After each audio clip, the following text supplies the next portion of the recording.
Bismillahirrahmanirrahim. Assalamualaikum warahmatullahi wabarakatuh. Selamat berjumpa kawan-kawan mahasiswa Fakultas Geografi pada pertemuan kita yang ke-9, yaitu mata kuliah Analisis dan Interpretasi Citra.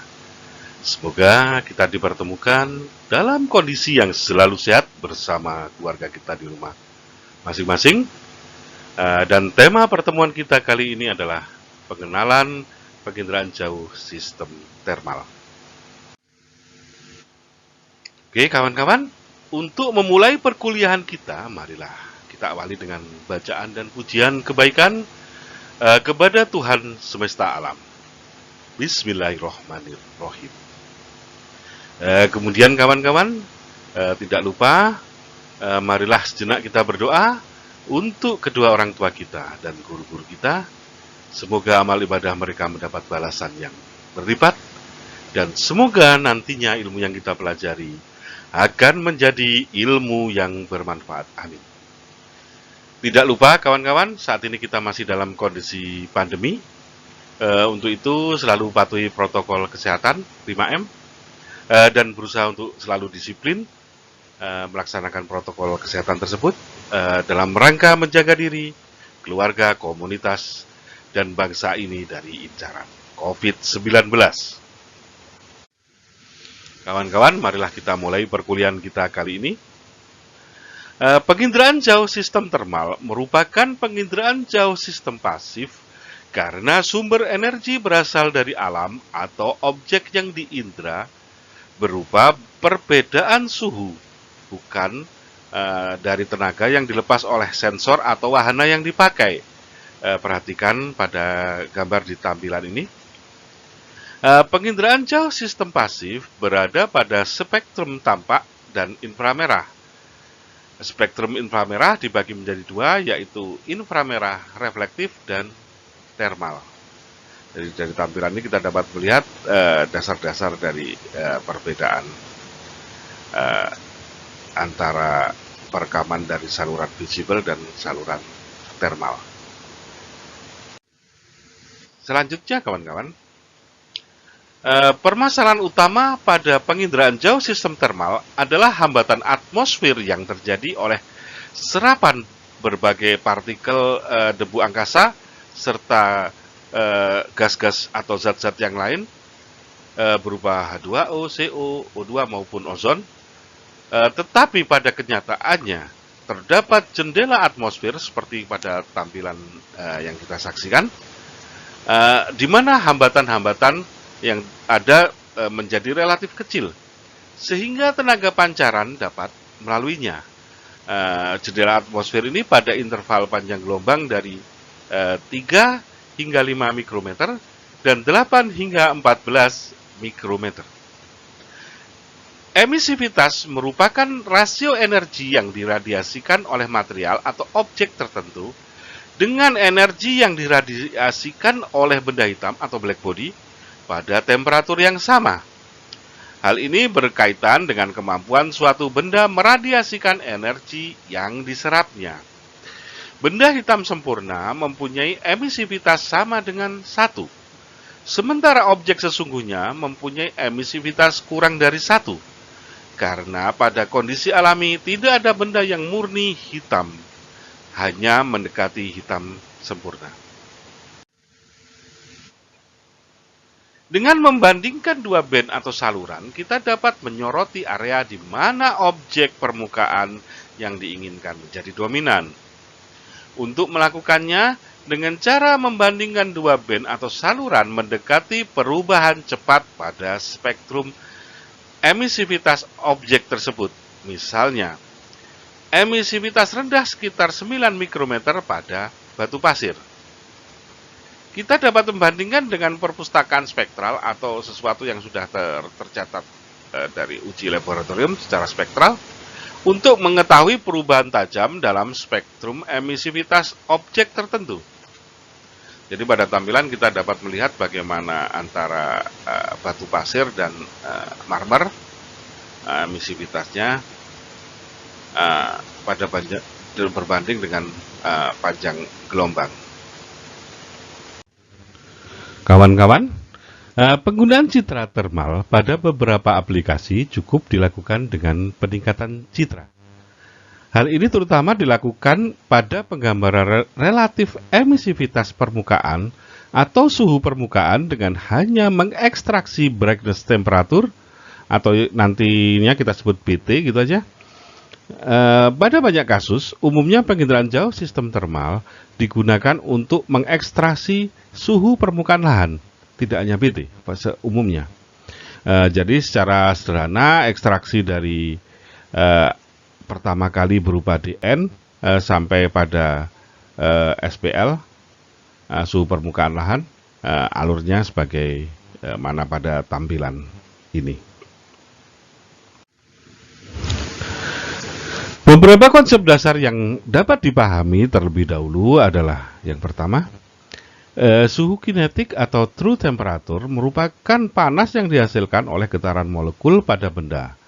Diukur menggunakan termometer yang ditempelkan pada benda yang diukur panasnya. BT atau brightness temperature adalah representasi dari ukuran energi atau panas yang dipancarkan oleh objek. Sensor termal pada PJ atau penginderaan jauh pada dasarnya mengukur brightness temperature. Setiap objek yang suhunya di atas 0 derajat Kelvin terdapat gerak acak partikel. Oleh karena itu ia memancarkan panas.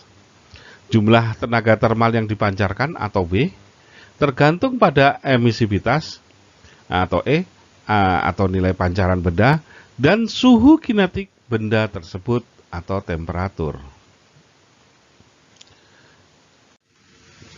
Selanjutnya kawan-kawan, sensor termal inframerah tidak merekam spektral pancaran secara langsung, melainkan merekam digital number atau DN. Sehingga DN, saluran termal pada Landsat 8, dikonversi menjadi top of the atmosphere radiance atau biasa disebut dengan TOA, TOA, dengan rumus seperti pada tampilan. Selanjutnya top of at the atmosphere radiance dirubah menjadi top of the atmosphere BT atau brightness temperature. Untuk mendapatkan nilai selanjutnya, konversi dari BT ke SPL perlu dilakukan. Tetapi nilai emisivitas belum diketahui, sehingga dapat dilakukan dengan berbagai pendekatan, salah satunya adalah NDVI, melalui persamaan seperti pada tampilan, persamaan yang di bawah ya. Emisivitas permukaan adalah kemampuan suatu material untuk memancarkan panas. Nilai 0 artinya tidak ada pancaran, hingga nilai 1 yang artinya pancaran sempurna. Kawan-kawan, ini adalah tampilan dari contoh dari citra komposit, nilai NDVI dan emisivitas permukaan di kota Semarang pada tahun 2019.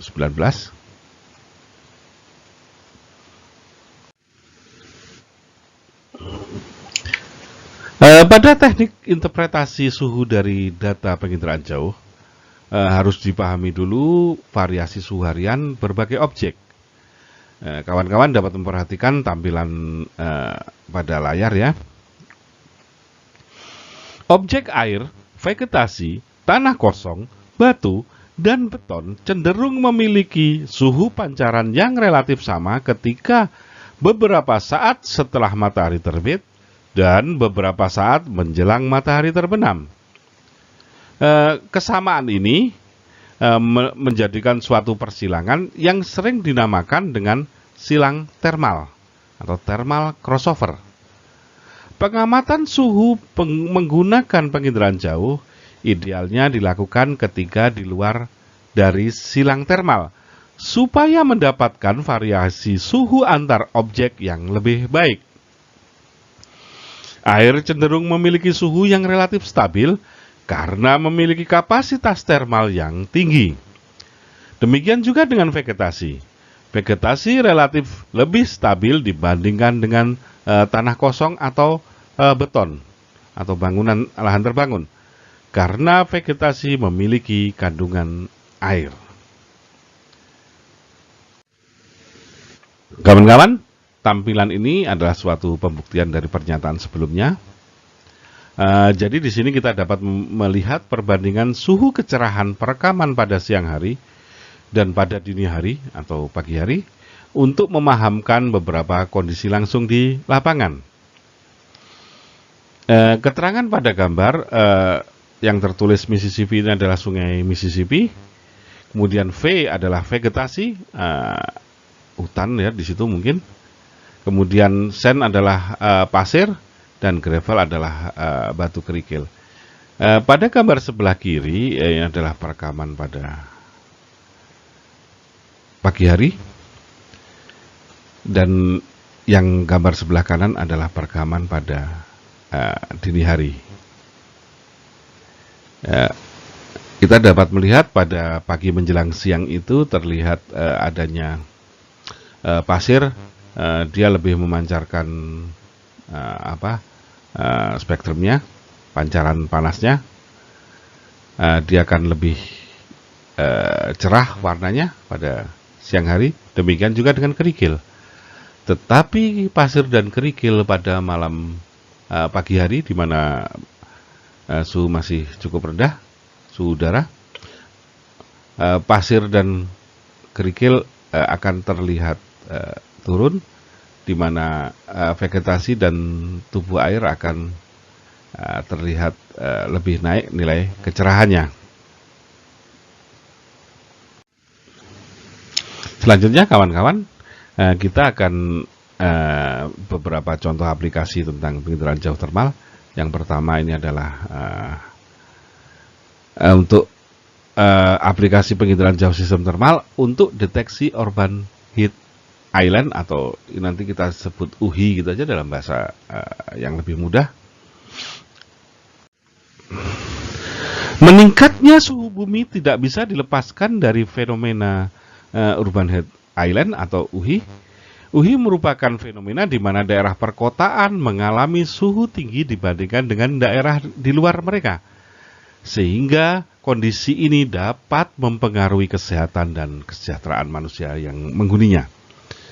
Dalam hal efek lingkungan, UHI berkontribusi pada permulaan terjadinya badai atau presipitasi atau hujan, terjadi hujan. Kemudian adanya permintaan peningkatan energi seperti AC dan lain sebagainya, serta memburuknya kualitas udara. Sebagai akibat dari aktivitas antropogenik, UHI selalu berkaitan dengan perkembangan suatu daerah, terutama perkotaan. Intensitas UHI pada permukaan bumi dapat dikaji menggunakan citra saluran termal. Studi ini didasarkan bahwa LST dan suhu udara memiliki korelasi dan koefisien determinasi yang baik, sehingga identifikasi suhu udara secara spasial akan lebih representatif ketimbang hanya menggunakan metode interpolasi antar titik sampel suhu udara. Hasil penelitian yang dilakukan oleh Faris dan kawan-kawan tahun 2019 menunjukkan bahwa secara spasial terdapat perubahan nilai LST di kota Pekalongan selama selang penelitian antara tahun 2015 sampai tahun 2019.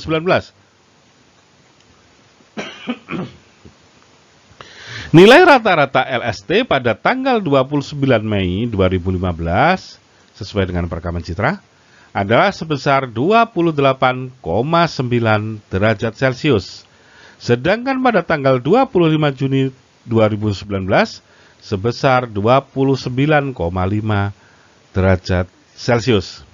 Hal tersebut menunjukkan bahwa LST di kota Pekalongan dalam selang waktu 2015 sampai 2019 terjadi peningkatan suhu sebesar 0,6 derajat Celcius atau sekitar 0,15 derajat Celcius per tahun.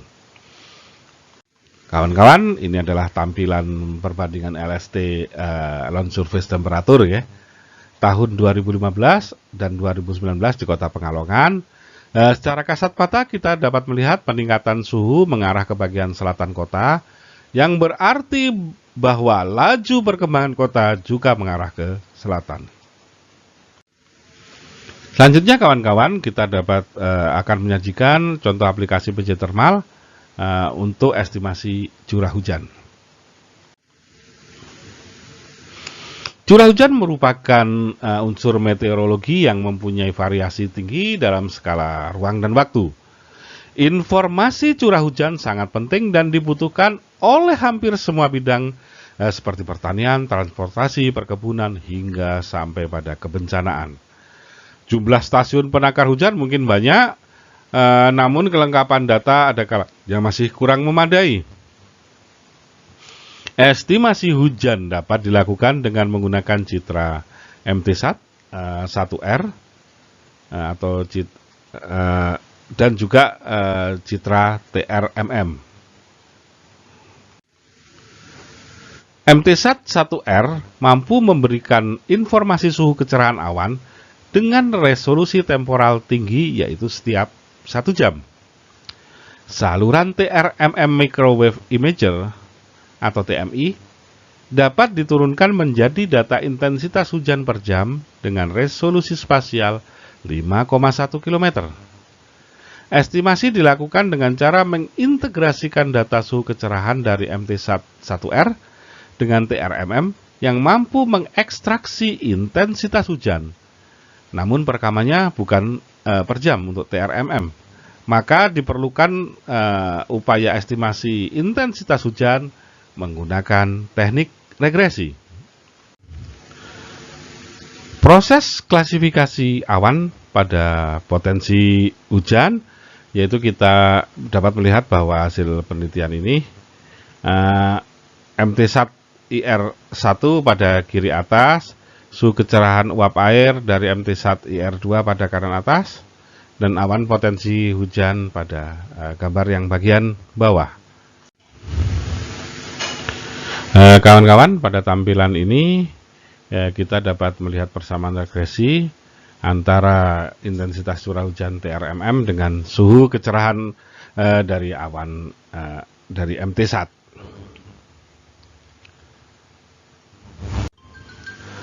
Tampilan ini kita dapat melihat juga distribusi spasial curah hujan dugaan pada bulan Januari 2008. Selanjutnya kawan-kawan, kita dapat melihat beberapa aplikasi selanjutnya dari sistem thermal, yaitu pemetaan emisivitas batuan. Kita dapat melihat tampilan ini, gambarnya menarik sekali, berwarna-warni,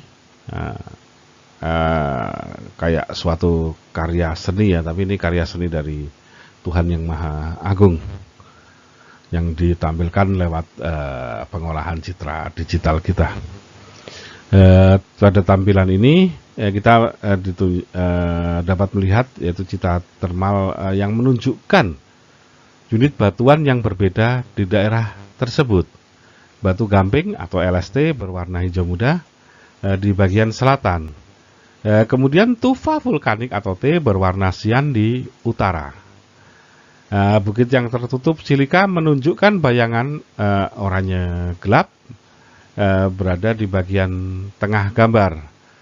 Kemudian beberapa unit tambahan juga dapat dibedakan berdasarkan kombinasi dari pita ini saja. Kawan-kawan, selanjutnya adalah contoh aplikasi pada deteksi hotspot thermal. Kawan-kawan, ini adalah contoh tampilan dari skin aster yang diperoleh pada malam hari. Suhu yang lebih panas dipantulkan oleh warna abu-abu yang lebih cerah. Kemudian di sisi kanan kita dapat melihat sungai kuning atau sungai yang terlihat jelas karena air tidak mendingin secepat dari permukaan tanah. Di dalam area penembangan, yaitu kotak berwarna putih kecil, terlihat beberapa titik api dengan suhu yang lebih tinggi dibandingkan dengan batuan di sekitarnya. Sisipan gambar menunjukkan area penambangan yang sedikit diperbesar. Piksel terpanas diberi warna oranye dan menunjukkan lokasi kebakaran batu bara. Perkembangan kebakaran batu bara di bawah tanah ini serta berbagai efeknya dan upaya pemadaman kebakaran dapat dipantau secara cukup efektif dengan penginderaan jauh sistem termal. Kawan-kawan sekalian, silahkan kawan-kawan mengisi kuis sesuai dengan aturan yang telah ditetapkan. Dapat dilihat di folder di psikologi. Akhirnya kawan-kawan, kita sudah sampai pada penghujung pertemuan kita kali ini. Marilah kita panjatkan puji syukur pada Gusti yang Maha Agung, Gusti yang Maha Kuasa, Gusti yang Maha memberikan ke atas kenikmatan belajar kita kali ini.